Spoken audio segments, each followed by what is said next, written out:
नमस्कार दोस्तों, आप सभी का स्वागत है एक और नई कहानी के साथ। माता पिता। रोहित ने घर आकर अपने माता पिता की ऐसी हालत देखी तो उसके होश उड़ गए। उसने किटी पार्टी से लौटी अपनी पत्नी के एक जोरदार थप्पड़ जड़ दिया। तुम्हारी हिम्मत कैसे हुई मेरे मम्मी पापा के साथ ऐसा करने की? यह घर उनके बेटे का है, तुम इसे कोई दहेज में नहीं लेकर आई हो। रोहित ने छवि के ऊपर चिल्लाते हुए कहा। मुझे लगा था कि कुछ दिनों में तुम मेरे माता पिता को अपने माता पिता की तरह प्यार सम्मान दोगी, क्योंकि हर रिश्ते को समझने में वक्त लगता है। लेकिन तुमने तो मेरे बाद मेरे माँ बाप की हालत नौकरों से भी ज्यादा बद से बदतर कर दी। उसने तुमसे एक एक दाने का हिसाब मांगा, उनकी बेइज्जती की। वह अपने बेटे की कमाई खाते हैं, तुम्हारी बाप की नहीं। समझी तुम? अपना सामान बांधो और चलती बनो यहाँ से। रोहित ने तमक कर कहा। मोहित अपने माता पिता के हाथ जोड़कर माफी मांगने लगा और वो दिन याद करने लगा जब वह अपने माता पिता को अपने साथ लेकर शहर आया था। एक दिन माँ की तबीयत बहुत ज्यादा खराब हो गई थी।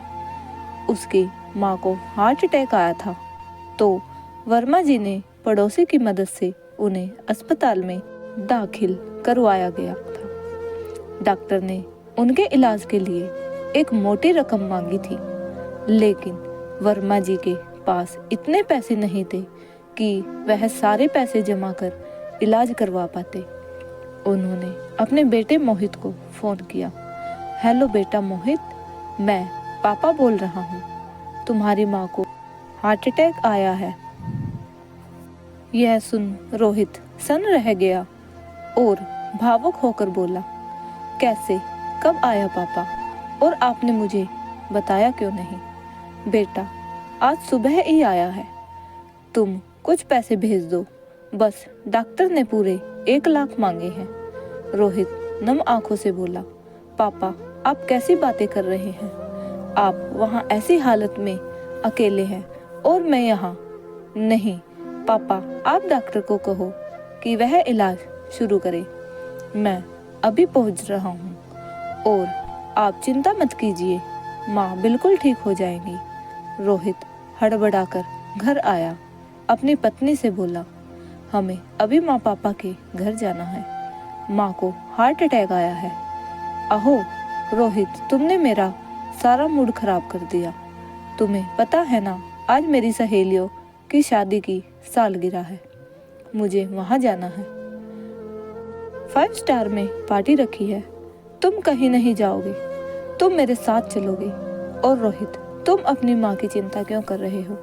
बुढ़ापे में ऐसी बीमारियां लगी रहती हैं। छवि रोहित के हाथ में हाथ डालते हुए बोली। रोहित ने अपना हाथ झटकते हुए कहा, तुम्हारा दिमाग खराब हो गया है क्या? मेरी माँ हॉस्पिटल में भर्ती है और तुम्हें पार्टी की लगी है। तुम्हें नहीं जाना तो मत जाओ, लेकिन मैं अपने पापा को इस हालत में अकेले नहीं छोड़ सकता। समझी तुम? रोहित ने तुरंत फ्लाइट पकड़ी और सीधे हॉस्पिटल पहुंचा। अपने पापा को दूर से देखकर दौड़कर उन्हें गले लगा लिया। वर्मा जी के बेटे गले लगकर रोते हुए बोले, बेटा देखो तो तुम्हारी माँ की क्या हालत हो गई है। पापा मैं आ गया हूँ ना, अब सब ठीक हो जाएगा। और रोहित ने अपने पिता के आंसू पोंछे और उन्हें एक चेयर पर बैठा दिया। रोहित अपने पापा के हाथ को पकड़कर बोला, पापा आप यहाँ बैठिए बस, और भगवान से प्रार्थना कीजिए कि मैं अभी आता हूँ। रोहित जाकर सबसे बड़े डॉक्टर से मिला। डॉक्टर साहब, चाहे जितना भी पैसा लग जाए, लेकिन मेरी माँ को कुछ नहीं होना चाहिए। डॉक्टर ने रोहित को दिलासा दिया। रोहित जी, आप चिंता मत कीजिए, हम पूरी कोशिश करेंगे आपकी माता जी को बचाने की।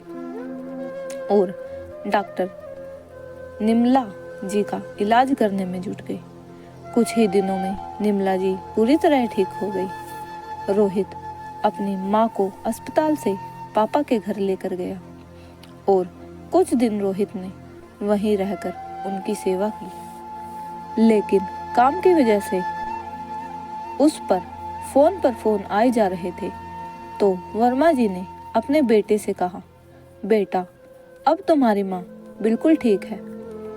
हाँ, उसके जोड़ों का दर्द तो हमेशा का है, क्या करें, अब बुढ़ापा है, उसका कुछ नहीं कर सकते, तुम अब अपने काम पर लौट जाओ।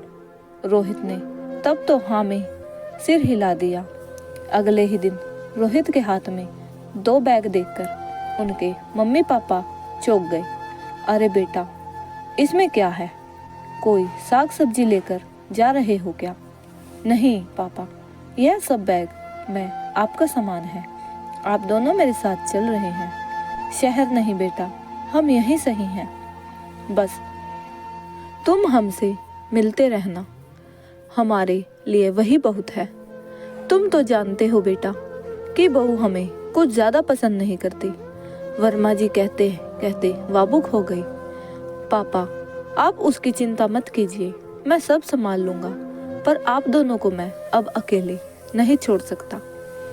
बेटे के इतने जिद करने पर नीलमा जी और वर्मा जी दोनों बेटे के साथ शहर आ गए।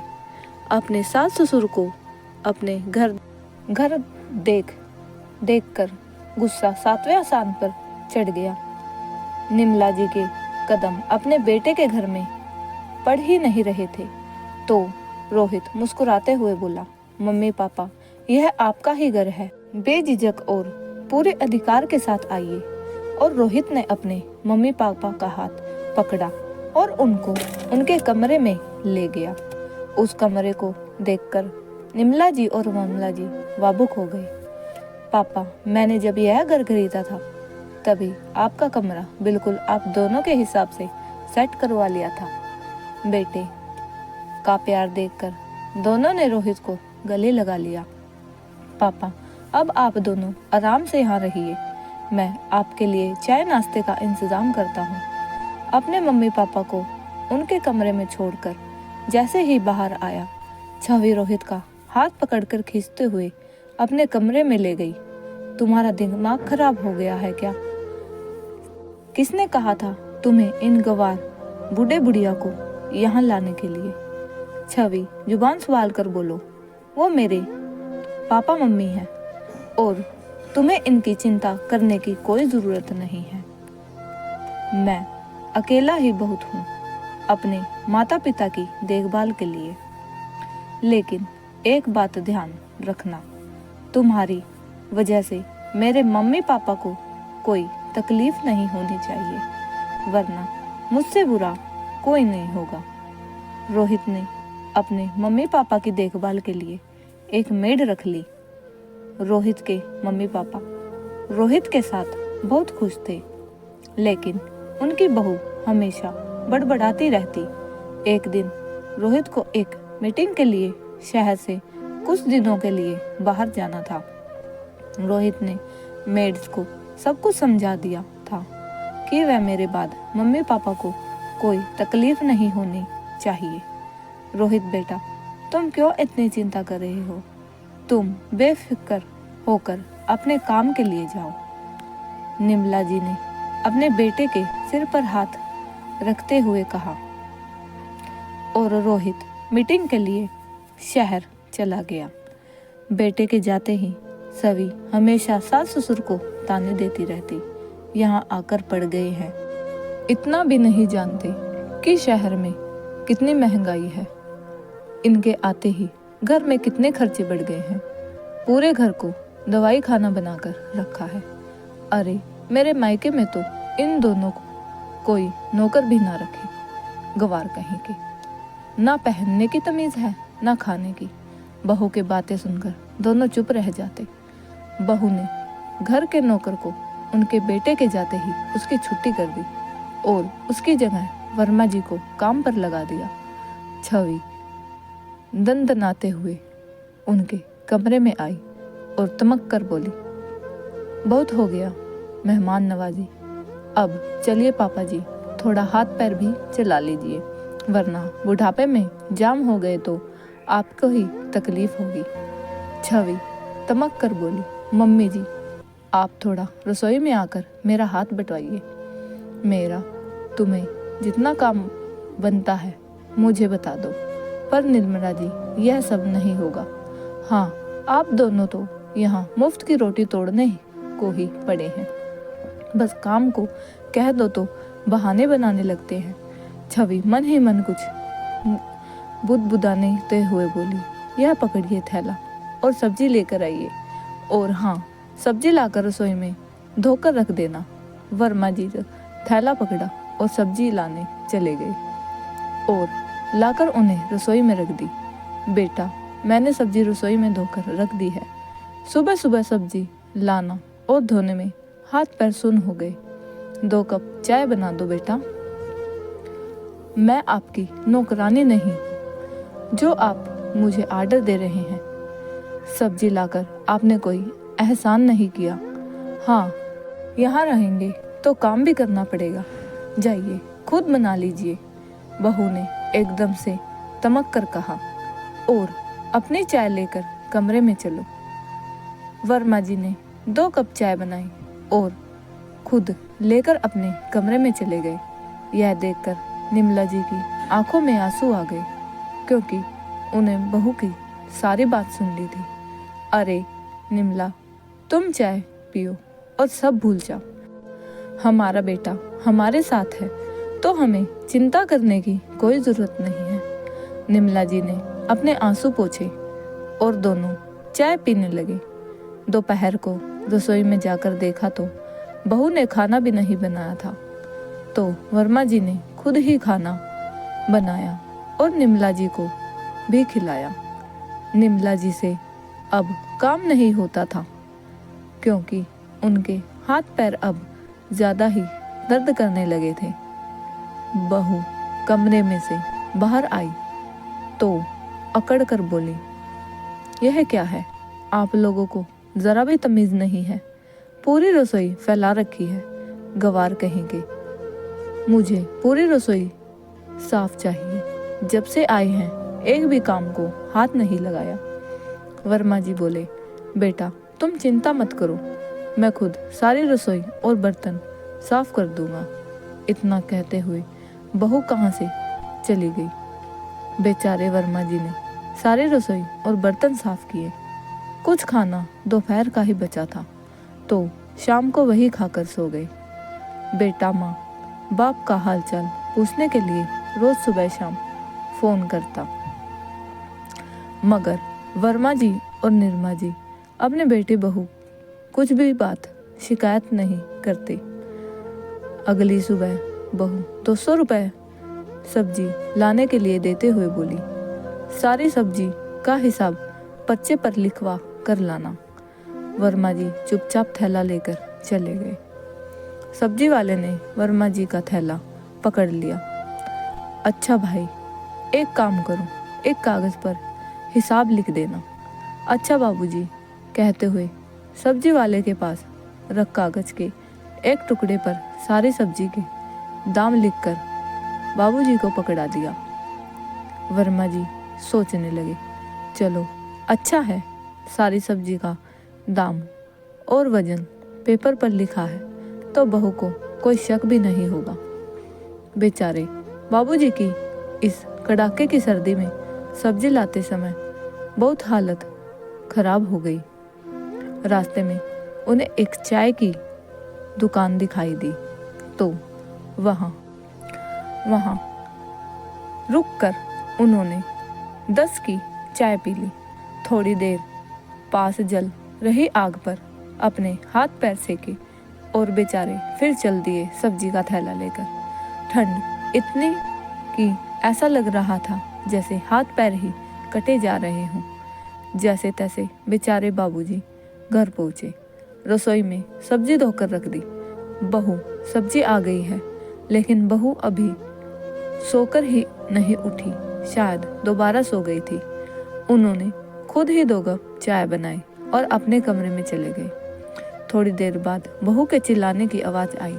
मुझे पता था चोरी तो इन जैसे लोगों के खून में ही बसी है। बाबूजी, सब्जी में से 10 बचे थे, वह कहाँ चले गए?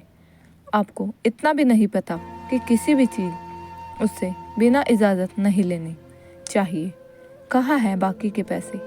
बाबूजी संकोच हुए बोले, बहू ठंड लग रही थी तो रास्ते में मैंने 10 रुपए की चाय पी ली। यहाँ तक आने में आपके हाथ पैर टूट नहीं जाते? घर आकर नहीं पी सकते थे? एक तो हमारे सिर पर आकर बैठ गए और हमारे ही नाक में दम कर रखा है। इस तरह की बातें सुनकर दोनों की आंखें नम हो गई, पर बेटे की खातिर वह सब कुछ चुपचाप सहे जा रहे थे। अब तो बाबूजी रोज ही अपना और अपनी पत्नी के लिए चाय नाश्ता खाना सब खुद बनाते और बर्तन रसोई भी खुद ही साफ करते। अगले दिन बहू की सहेली उनसे मिलने घर आई, तब बाबूजी निर्मला जी के लिए दलिया बना रहे थे। अरे सीमा, तो क्यों आई? मुझे बुला लिया होता, मैं खुद आ जाती तुझसे मिलने। छवि ने हड़बड़ाते हुए अपनी सहेली से कहा। क्यों, मैं तेरे घर नहीं आ सकती क्या? नहीं, ऐसी बात नहीं है। अच्छा चल, तू मेरे कमरे में चल, वहाँ चलकर बात करते हैं। छवि सीमा को हाथ पकड़कर तेजी से अपने कमरे में ले गई ताकि बाबूजी पर उसकी नज़र ना पड़े। दोनों आपस में बात ही कर रही थी कि बाबूजी वहाँ पहुँच गए। बहू, मुझे घी नहीं मिल रहा, कहाँ रखा है? आपसे कितनी बार कहा है कि मेरे कमरे में मत आया कीजिए, समझ नहीं आता क्या? अब जाओ यहाँ से। छवि बाबूजी पर चिल्लाते हुए बोली। सीमा ने छवि से पूछा, कौन है यह इतने बुजुर्ग, और पहले तो इन्हें कभी नहीं देखा। अरे कुछ नहीं, नया नौकर है यार, अभी नया नया लगा है ना, तो इससे कुछ पता नहीं है कौन सा सामान कहाँ रखा है। बहू की बातें सुनकर बाबूजी की आंखें नम हो गई। पीछे से बहू ने आवाज दी, सुनो, मेरी और मेरी सहेली के लिए 2 कप कॉफी लेकर आओ जल्दी। बाबूजी ने अपने आंसू पोंछे और कॉफी बनाकर बहू के कमरे में ले गए और चुपचाप वहां से वापस आए और अपनी पत्नी के लिए बिना घी का दलिया लेकर चले गए। क्या हुआ जी? बहू किस पर चिल्ला रही थी। अरे कुछ नहीं, तुम दलिया खाओ वरना ठंडा हो जाएगा। इतने में बहू चिल्लाते हुए आई, अगर कॉफी बनानी नहीं आती तो बता नहीं सकते थे, मेरा सारा टेस्ट खराब कर दिया। क्या हुआ बहू? विमला जी ने प्रेम से अपनी बहू से पूछा। आप चुप रहिए, काम की ना काज की, दुश्मन अनाज की। अभी मैं बाहर जा रही हूँ अपनी सहेली के साथ, आप लोगों को तो आकर बताती हूँ। और हाँ, मेरे आने से पहले घर पूरा साफ हो जाना चाहिए। इतना कहकर बहू अपनी सहेली के साथ बाहर निकल गई। बहू की बातें सुनकर निर्मला जी रोने लगी। अरे निर्मला, तुम बात बात पर रोया मत करो। देखो, अगर मैं थोड़ा बहुत घर का काम कर भी लूँ तो इसमें क्या बुरा है? तुम ही तो कहती हो कि आदमी के हाथ पैर चलते रहने चाहिए, वरना उसका शरीर जाम हो जाएगा और ऊपर से 100 बीमारियां और अलग लग जाती हैं। बाबूजी ने नीलिमा जी के आंसू पोंछे और उन्हें कंबल उड़ाकर आराम करने के लिए बोला और खुद रसोई में बर्तन साफ करने लगे। थोड़ी देर में, मम्मी पापा कहाँ हो आप? देखो मैं तुम्हारे लिए क्या लाया। हाँ, मम्मी पापा के कमरे में रोहित दौड़कर गया। माँ के पैर छूते हुए बोला, अरे माँ, कैसी हो और आपकी तबीयत कैसी है? बेटे को सामने देख निर्मला जी की आंखें भर आई। माँ देखो तो मैं दिल्ली से आप लोगों के लिए क्या लेकर आया हूँ। आपके लिए नई शाल, नई जर्सी। और बाबूजी कहाँ हैं? मैं कब से पूछ रहा हूँ, वह कहीं दिखाई नहीं दे रहे। निर्मला जी ने रोते रोते अपने बेटे को सब बता दिया। यह सुन रोहित के पैरों तले जमीन खिसक गई। रोहित ने जाकर देखा तो पिताजी रसोई में बर्तन साफ कर रहे थे। यह देख रोहित की आंखों में आंसू आ गए। अरे बेटा, तुम कब आए? हाँ बाबूजी, काम जल्दी हो गया था तो बस चला आया। इतने में छवि भी घर पहुंच गई थी और रोहित को देखकर उसके होश उड़ गए। अरे रोहित, तुमने तो बोला था कि तुम 2 दिन बाद आओगे, फिर यहाँ कैसे? छवि जैसे ही रोहित के पास आने लगी, रोहित ने एक जोरदार तमाचा छवि के गाल पर जड़ दिया। तुम्हारी हिम्मत कैसे हुई मेरे देवता समान माँ बाप के साथ ऐसा करने की? यह घर उनके बेटे का है, तुम इसे कोई दहेज में नहीं लेकर आई थी, रोहित ने छवि के ऊपर चिल्लाते हुए कहा। मुझे लगा था कि कुछ दिनों के लिए मेरे मम्मी पापा को अपने मम्मी पापा की तरह समझने और प्यार करने लगोगी, क्योंकि हर रिश्ते को समझने में वक्त लगता है। लेकिन तुमने तो मेरे बाद मेरे माता पिता की हालत नौकरों से भी ज़्यादा बद से बदतर कर दी। उसने तुम्हें एक एक पाई का हिसाब लिया, उनकी बेइज्जती की। वह अपने बेटे की कमाई खाते हैं, तुम्हारे बाप की नहीं। समझी तुम? अपना सामान बांधो और निकलो यहाँ से, रोहित ने छवि के ऊपर गुस्सा कर कहा। इस घर में तुम्हारे लिए कोई जगह नहीं है। छवि रोते हुए रोहित के पैरों में गिर गई और माफ़ी मांगने लगी। लेकिन तुम ऐसा कैसे कर सकती हो मेरे साथ? तुम मुझसे प्यार करते हो ना? हाँ, प्यार करता हूँ, लेकिन इसका ये मतलब नहीं कि मैं अपने जन्मदाता माता पिता अपमान सहन कर सकूं। तुम्हारे लिए उनको अकेला छोड़ दूं। मैंने सोचा था कि कभी ना कभी तो तुम मेरे माता पिता को समझोगी, लेकिन नहीं, मैं गलत था। तुम जैसी औरत ही हंसते खेलते परिवार को भी खेल कर रख देती है।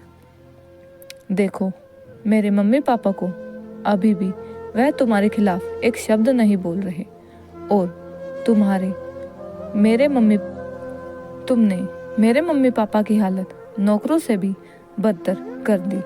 अरे शर्म आ रही है मुझे अपने आप पर। इतना कहकर रोहित अपने मम्मी पापा के पैरों में बैठ माँ की गोदी में सिर रखकर रोने लगा।